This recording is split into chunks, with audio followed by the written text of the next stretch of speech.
Welcome to a new video where we delve into the intriguing world of relationships, specifically focusing on why men cheat. Today, we're exploring this from a neuroscience perspective.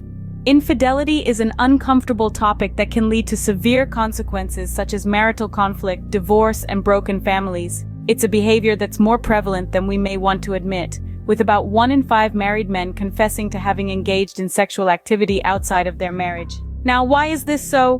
Neuroscience provides us with some fascinating insights. We will be discussing 4 brain-based reasons, including the brain's reward system, problems in the self-control network, the role of testosterone, and how brain activity can influence fidelity. So let's dive into the complex world of the human brain to understand why men cheat. Firstly, we have the brain's reward system. It's like a chemical cocktail party in your head when you fall in love. Imagine a grand soiree in your mind, with neurotransmitters such as epinephrine, dopamine, serotonin, and phenylethylamine playing the star guests. These chemicals are the life of the party, driving the intense feelings of infatuation and romantic love that make everything seem brighter, happier, and more exciting. But as with any good party, the intensity eventually dies down. After about 6 months to 2 years, the brain begins to downshift its response to these chemicals. The production of these stimulating neurotransmitters decreases, and the feelings of infatuation and intense love start to fade.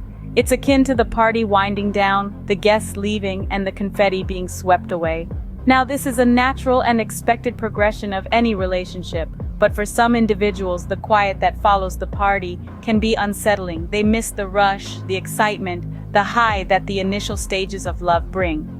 And so they start seeking out new parties, new highs. In the context of a relationship, this means seeking out new partners. In this pursuit of the high, the brain's reward system plays a crucial role. When a person falls in love or experiences infatuation, the brain releases a surge of these feel-good chemicals. The rush of dopamine, the love hormone, can be particularly addictive. And when the brain stops producing these chemicals in the same quantities, it can lead to a sort of withdrawal. This withdrawal can push individuals to seek out new sources of the high, often leading them to other relationships. So the quest for that initial rush of love can sometimes lead men to seek it elsewhere.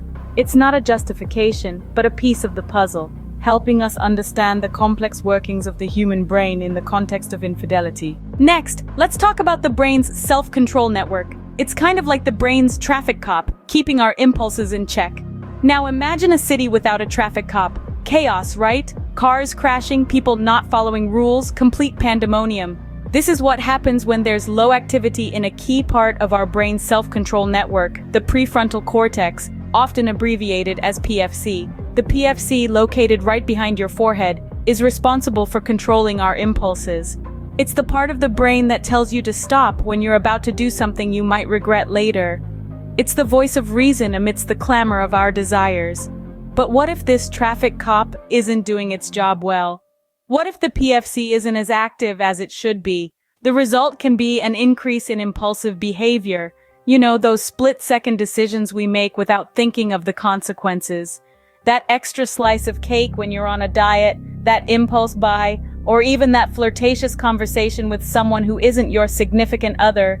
When the PFC isn't active enough, it's like the traffic cop has fallen asleep on the job. The impulses that we would normally keep in check start to run wild. And in the context of a relationship, this could mean a higher likelihood of infidelity. It's important to understand that this doesn't excuse cheating, but it does provide a window into the neuroscience of why some people might be more prone to stray than others. The brain is a complex organ, and while we're still unraveling its mysteries, what we do know is that it plays a pivotal role in our behavior. So, to sum it all up, the PFC is like a traffic cop for our impulses. When it's less active, it can lead to increased impulsive behavior. And in the context of fidelity, a less active traffic cop may increase the likelihood of infidelity. Thus, a less active traffic cop may increase the likelihood of infidelity. Now let's turn to the hormone testosterone. It's not just about muscle and beard growth, it affects our behaviors too. Testosterone, a hormone that's often associated with masculinity, plays a significant role in shaping our behaviors, particularly in relation to our sex drive and empathy. This hormone isn't just about physical characteristics like muscle growth, deep voices, or facial hair. It delves deeper. influencing our emotional and psychological landscape. Testosterone is often linked to sexual desire. Higher levels of this hormone can amplify a person's sex drive. This might seem like a good thing, but here's the catch. An increased sex drive can potentially increase the likelihood of infidelity. It's akin to driving a car with a supercharged engine. It's faster, more thrilling, but it also increases the risk of losing control and skidding off the road. Now let's talk about empathy, the ability to understand and share the feelings of others. It's a fundamental aspect of any relationship. However, studies suggest that higher testosterone levels can lead to lower empathy.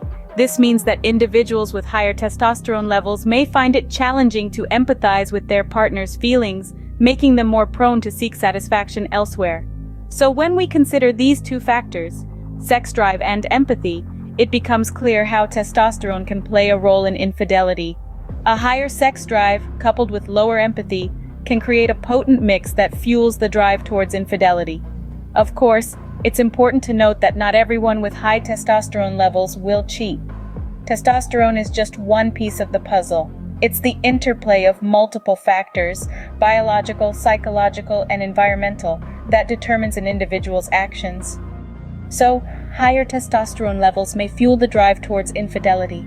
Finally, we touch on brain activity and its relation to fidelity. Have you ever wondered why some men can remain monogamous, while others seem unable to resist the temptation of infidelity? It might just be a matter of brain activity. Studies using brain imaging techniques have shown that there are noticeable differences in brain activation when monogamous men and men who cheat view romantic images. It seems that our brains might have a say in how we respond to potential romantic partners. This doesn't mean that men are simply at the mercy of their brain activity, but it does suggest that our brain's response to romantic stimuli might influence our behaviors in relationships. Therefore, brain activity might indeed play a role in whether a man stays faithful or not.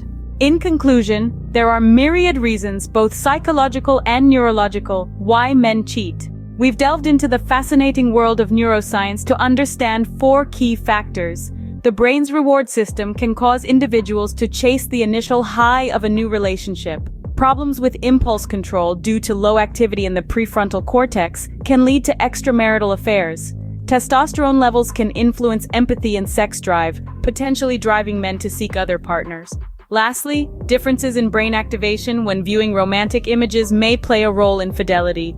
But it's not all doom and gloom. There are ways to counteract these influences. Enhancing overall brain health, strengthening the prefrontal cortex, and optimizing hormone levels can all contribute to maintaining faithfulness in committed relationships. Now, over to you. If you had to choose between a juicy steak, a green salad, or a bowl of ice cream to start your meal, which one would you pick? Drop your answers in the comments below. Thanks for watching.